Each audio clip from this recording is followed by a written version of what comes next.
Bonjour à tous, les fidèles téléspectateurs de VAR Télévision. C'est toujours un réel plaisir d'être avec vous sur ces plateaux pour discuter concernant la Coupe d'Afrique des Nations Maroc 2025. Vous le savez déjà, nous sommes arrivés au moment aussi très important qui concerne le huitième des finales, bien sûr, avec des grandes affiches qui sont au menu. Et déjà pour ce week-end, on va commencer avec le match du Sénégal contre le Soudan. Ça sera au stade de Tanger, ça sera à 17 heures, mais également à 20 heures, il y aura encore un autre match. Donc, ça sera le Mali qui va donc en découdre avec la Tunisie. Ça sera au stade de Mohamed V de Casablanca. Mesdames et messieurs, nous allons décrypter tous les matchs qui concernent le huitième de finale. Mais tout d'abord, on va commencer par les matchs très importants aussi, surtout les matchs les plus attendus, la RDC contre l'Algérie. Mais pour en parler, je ne suis pas seul sur ces plateaux. Je suis accompagné d'un journaliste sportif et analyste également. Lui, c'est Rams Mwanda à qui j'ai dit bonjour et bienvenue. Bonjour, Dieu merci Naligo. Un grand plaisir pour moi d'être sur ce très beau cadre pour essayer un peu de décrypter l'actualité sportive, hein, parler de ces huitièmes de finale, ces affiches qui sont donc très importantes pour l'étape qui commence la phase élimination directe des lacs. Évidemment, je pense que toi également en tant que Congolais, parce qu'il y a beaucoup de matchs quand même qui concernent ces huitièmes de finale, mais nous allons d'abord débuter avec le match qui concerne la République démocratique du Congo, un match aussi entendu, comme déjà tu viens de le dire, contre l'Algérie. Mais déjà, en regardant la statistique de ces deux pays, donc l'Algérie et la RDC, on n'a pas vu la RDC battre l'Algérie, donc c'est un peu compliqué. Est-ce que Comment vous abordez d'abord ces matchs? Qu'est-ce qu'il faut faire pour ces grands matchs contre l'Algérie? Parce que sur l'Internet, nous voyons déjà La Guinée, on les s'en est Algériens qui occupé. parlent un Le peu Congo, trop. le 6, on arrive, Qu'est-ce Inch'Allah. qu'il faut vraiment pour ces matchs?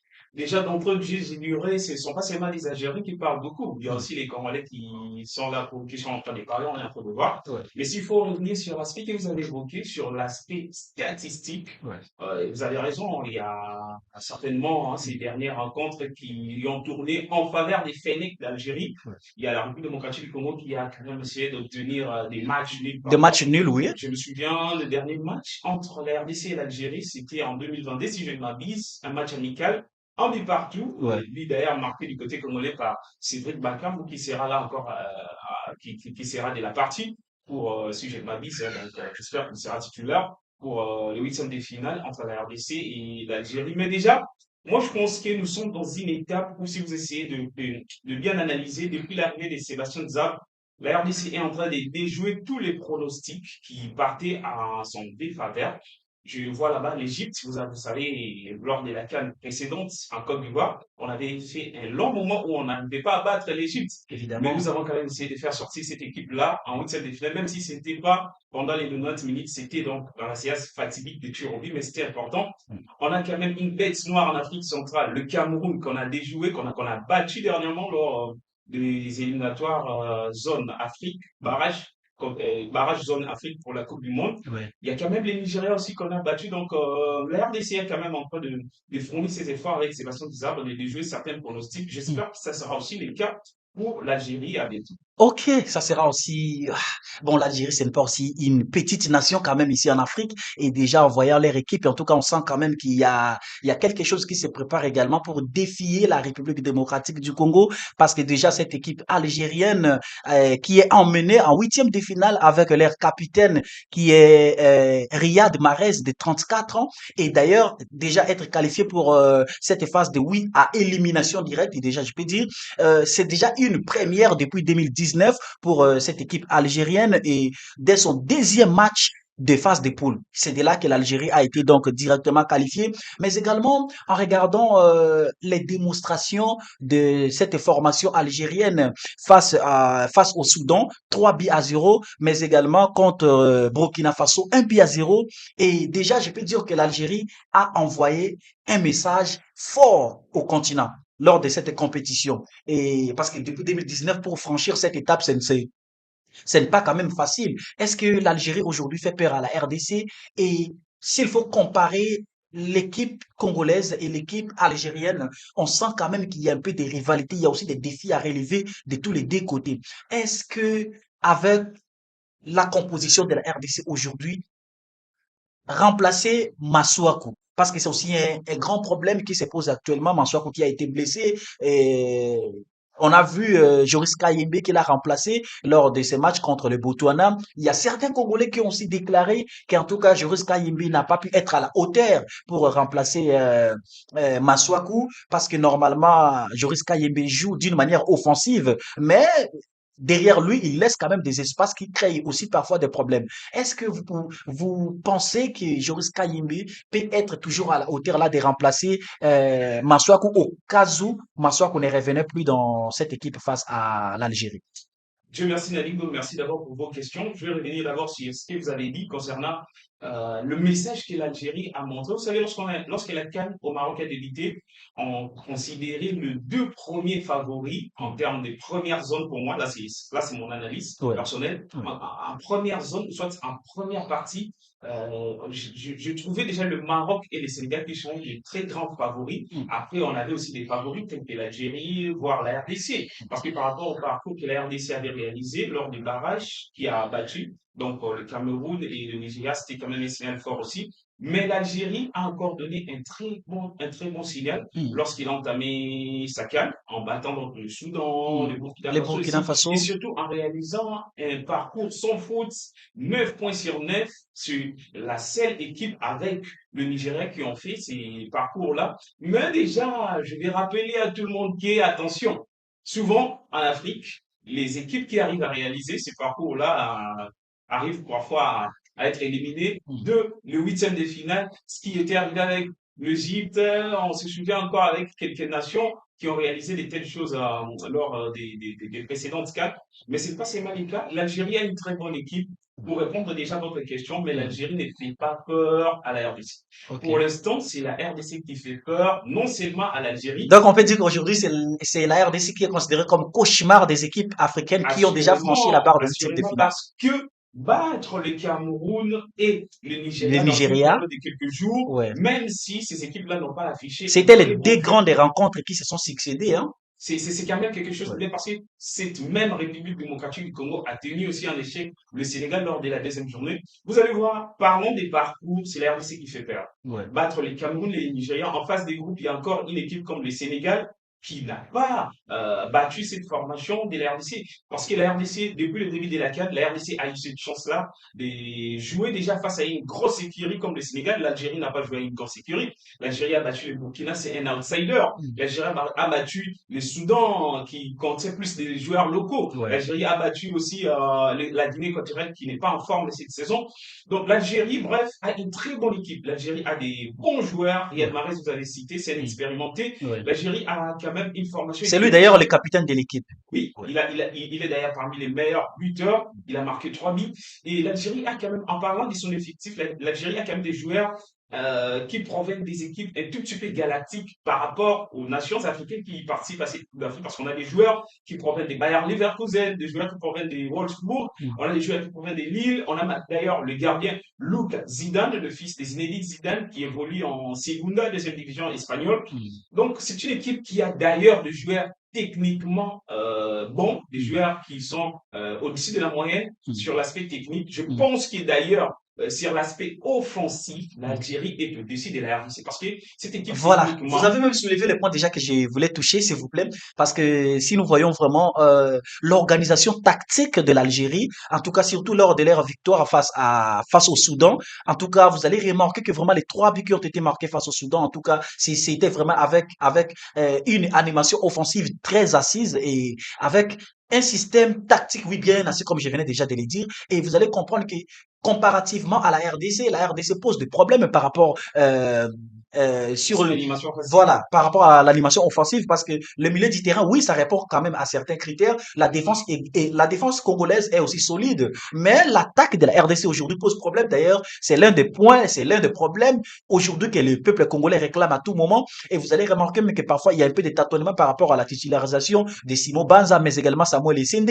Est-ce que aujourd'hui, comme l'attaque de la RDC pose problème, bien que Bakambu qui est là, qui essaie un peu de satisfaire le public sportif congolais, est-ce que aujourd'hui, on peut toutefois donner la place à Simo Banza ou à Cédric Essende, euh, Samuel à Essendé. Samuel Essende, pardon, d'être ces deux-là au même moment sur le terrain, d'abord de réserver Cédric Ibakambu et Fiston Kalala Mayele, voir d'abord où soit Meshak Elia, même placer d'abord Simo Banza et Samuel Essindi sur le terrain au même moment pour voir est-ce que ça pourrait marcher face à l'Algérie.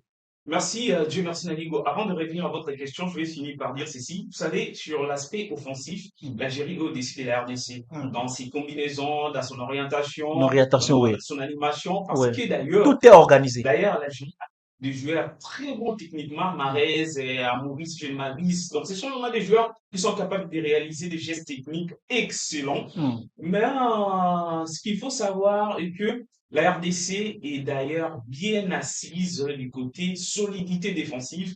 On a un Axel Touanzebe qui fait d'ailleurs partie de Hmm. l'équipe type de la CAN lors de la phase Évidemment, ouais. groupe. On Hmm. a son Mbemba qui est un cadre. On a Naon Wan-Bissaka qui est arrivé, Hmm. qui s'est imposé comme titulaire sur le couloir droit. Donc le problème, c'est maintenant au flanc gauche, comme vous l'avez dit, est-ce qu'il faut titulariser Mansour? Moi, j'ai des noms pour deux raisons, Hmm. soit pour trois raisons.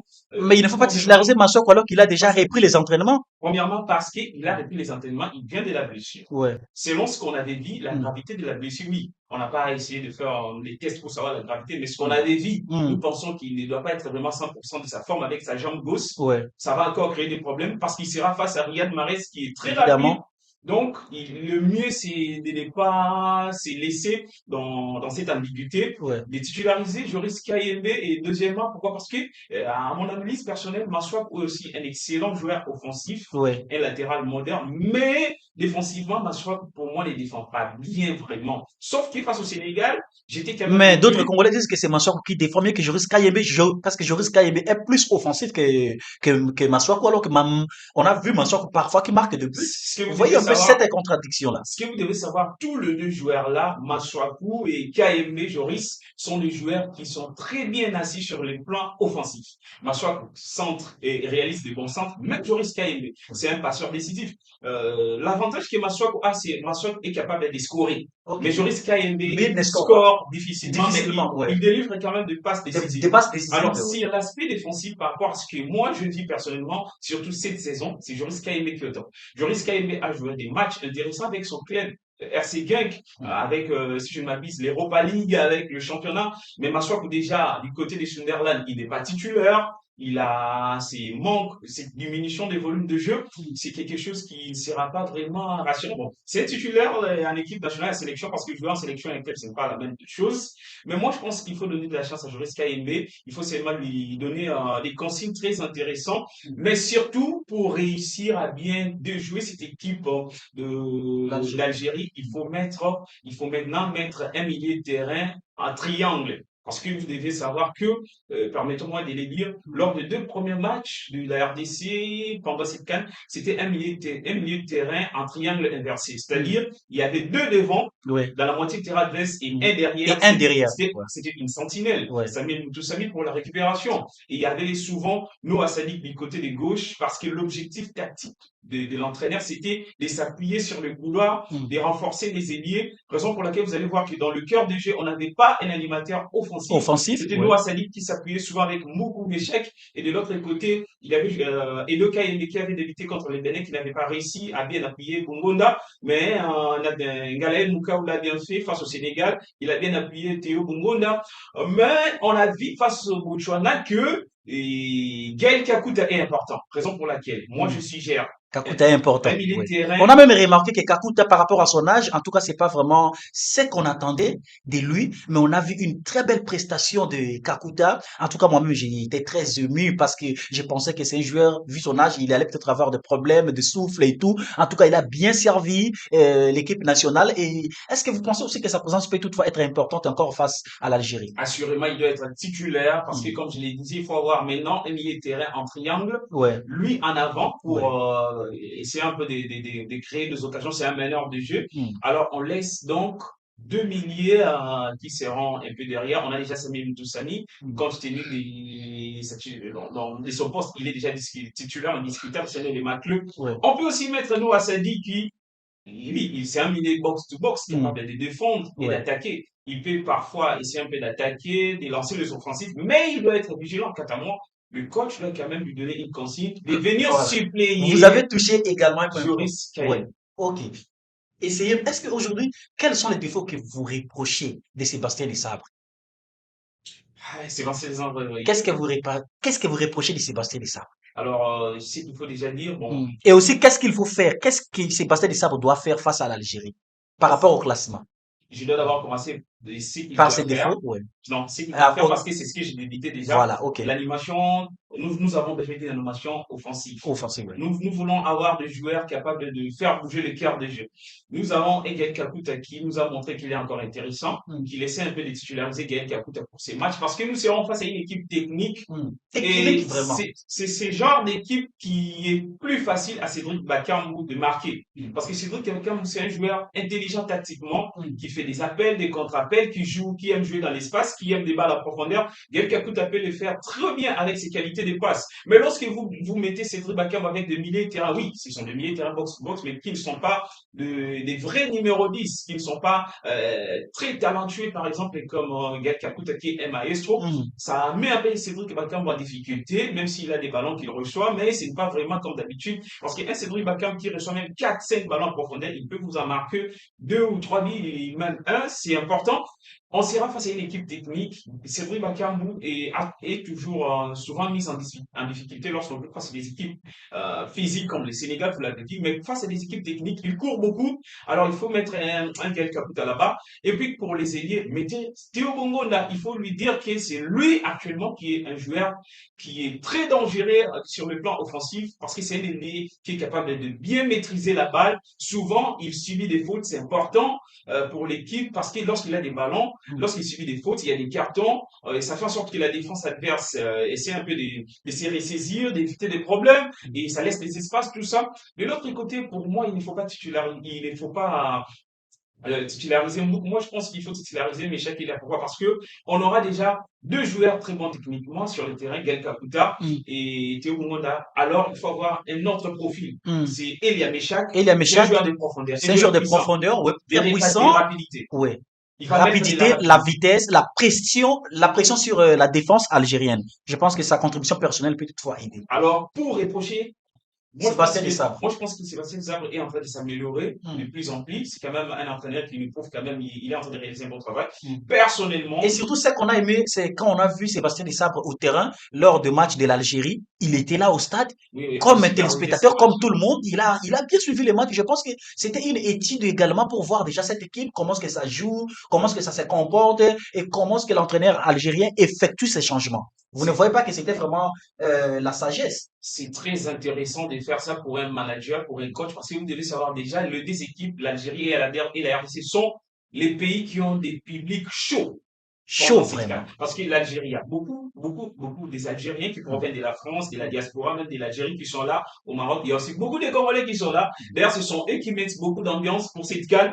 Donc, il faut aller au stade, vivre cette ambiance-là et savoir ce qu'il faut faire parce que le match, c'est aussi l'aspect psychologique. Mm. Qu'est-ce qu'il faut dire aux joueurs? C'est ça, c'est important. Mais surtout, en tout cas, ce que je voulais plus reprocher à ça, c'est plus de donner des consignes aux joueurs. Mm. Vous savez, Meshak Elia, c'est un joueur de rapidité, comme je l'avais dit, de profondeur. Et il faut lui dire que lorsque nous avons été au moment on sait qu'il joue plus en aimant, en préférant de revenir vers l'intérieur. Ouais. Toi, lorsque tu as les ballons, tu sais qu'il faut aller de l'avant Mm. pour trouver des espaces, déborder, centrer, provoquer les défenseurs. Mais chaque, quant à moi, ce n'est pas un joueur qui doit toujours arriver devant la surface de réparation, aux abords de ces grands rectangles et puis essayer de revenir vers l'intérieur. C'est quelque chose que moi, je n'apprécie pas. Voilà, merci beaucoup. Je pense que, très chers téléspectateurs de VAR Télévision, vous êtes tellement persuadés, surtout très émus, d'écouter les analyses clés de Rams Mwanda, qui est analyste sportif, mais aussi journaliste. Je dois quand même le dire. En tout cas, le football s'est vu lors de cette CAN. En tout cas, là, on sent de l'autre côté également les fanatiques, les supporters se venant de partout pour soutenir les léopards de la RDC. Je vous rassure déjà que le match de la RDC face à l'Algérie, c'est parmi le match le plus entendu parce que pas Les seulement chocs, d'ailleurs. les chocs d'ailleurs, en tout cas, parce que de l'autre côté, on voit les Congolais qui parlent un peu trop et aussi de l'autre côté, on voit les Algériens qui parlent trop. Je pense qu'on y arrivera et je pense que Sébastien Desabre doit quand même revoir sa manière de faire les choses comme vous venez déjà de souligner, mais également la manière de donner les consignes aux joueurs, surtout à Meshak Elia, bien qu'il est bon sur le terrain, mais il a aussi parfois certains défauts et je pense que s'il améliorait encore, ça sera une très très bonne chose pour la qualité offensive et pour l'animation offensive de cette équipe de la RDC. Tu Ouais. mentionnes, Nico, deux éléments importants que je ne vais pas laisser avant de conclure ce sujet. Ouais. Je vais dire ceci. La RDC doit, les attaquants, doivent travailler leur finition. Ok. Ils n'ont pas une très bonne finition. Ils n'ont pas une finition clinique par rapport à cette équipe algérienne. Donc, plus la RDC marque de buts au hasard, C'est ça. si on peut le dire. On Pas arrive seulement à que, gâcher, voir des occasions nettes. voilà, des occasions Voir à les un marquer, contre un. on rate, mais des occasions rares, là, on peut marquer. Vous voyez? Donc, ce que je veux dire, c'est quoi? On se procure de plusieurs occasions, mais on n'arrive pas Un à peu de saisir les réalisation à opportunités. saisir. Parce que cette équipe de la RDC, vous avez par exemple Théo Goumona, Cédric Bakam, qui est capable de rater un contre un. C'est difficile parce que vous serez face à l'Algérie qui est clinique dans sa Clinique, finition. Donc, très ça pêche. organisé, Et, tactiquement organisé. et puis, le second élément que je voulais ajouter, c'était par rapport à votre question. Hmm. Il faut laisser Cédric Bakam être titulaire parce qu'on l'a vu. Maillet était titulaire face au Botswana. Oui, Maillet, c'est un super sub, c'était un super remplaçant. Je pense que Il ne Maïel joue pas mérite bien. toujours d'être remplaçant. Oui. Il ne joue pas bien lorsqu'il est titulaire Il en est titulaire. sélection, pas dans son Ouais. club, en sélection. Hmm. Banza et Essede, ce sont des joueurs qu'on a donné aussi de la chance lorsque Bakam ne venait plus en sélection depuis un certain moment, il était On blessé, les je a pense. tentés, essayé de Ça n'a voir. pas marché, et surtout qu'Essede n'est pas titulaire pour l'instant dans son club et il ne marque pas souvent. Hmm. Et Banza est parti en Asie, il doit se remettre en confiance. Il faut laisser Cédric Bakam, qui, par son nom derrière, Hmm. ça fait peur à la Ça fait défense. peur. Il est intelligent tactiquement et techniquement. Hmm. Et quand même, c'est un joueur qui, même s'il ne marque pas, il peut donner des passes décisives. Il sait quand même faire le job comme il a fait face au Nigeria. Donc, c'est ce que moi j'espère. Voilà, merci beaucoup. Je pense que il faut laisser Cédric Bakambu être titulaire parce que avec les noms Bakambu seulement, ça peut faire peur à la défense algérienne. C'est important et il faut laisser toujours Simo Banza sur le banc parce qu'il doit quand même se remettre. Il doit encore gagner plus la confiance de Sébastien Desabre. Merci beaucoup Ramsi Mwanda. Merci vraiment pour vos analyses. Merci. Je pense que c'est la première fois de vous recevoir sur notre plateau, mais ça ne sera pas la dernière. Rams Mwanda, il est journaliste et analyste sportif.